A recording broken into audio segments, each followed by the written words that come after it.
This is Pastor Tim coming from United Methodist Churches in Central Texas, little churches with big hearts at Bend and Lomita, Texas.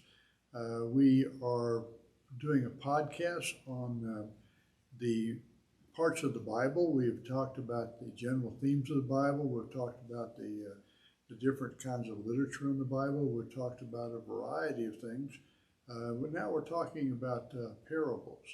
And we've gotten to the point, some of the well-known parables we've already done. You can look those up in our past podcasts. But we've gotten some ones that are a little more obscure and a little bit more difficult to understand. I think they take a little bit more explanation and a little bit thinking outside the box. So this is the parable of the persistent neighbor. The parable is that a neighbor knocks on the door at midnight because he has had a sudden guest that he didn't expect, and hospitality is critical in the first century. If you were not able to provide hospitality, you were shamed.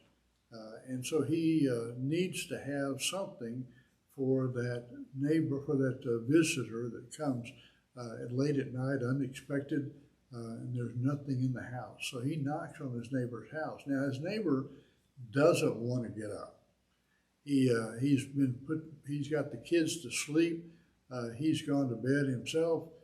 He doesn't want to do anything. But the neighbor keeps knocking and knocking and knocking.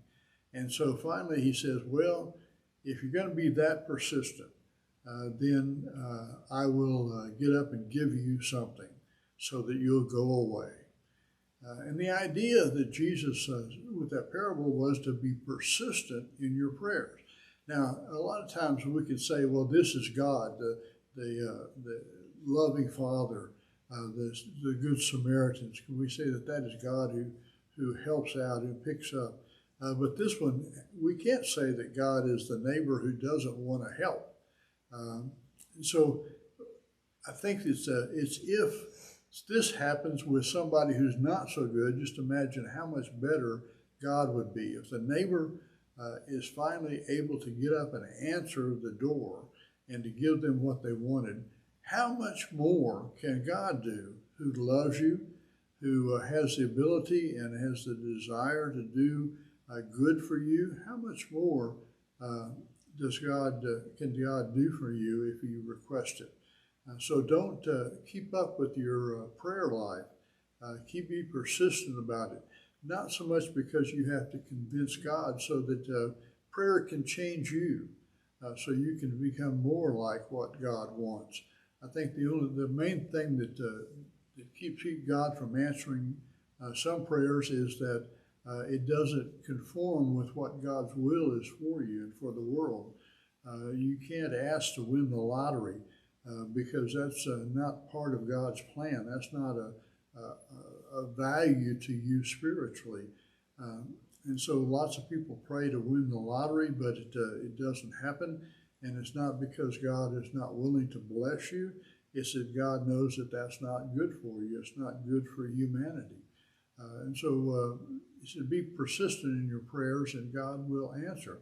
It may not be the answer that you want, but it will be an answer.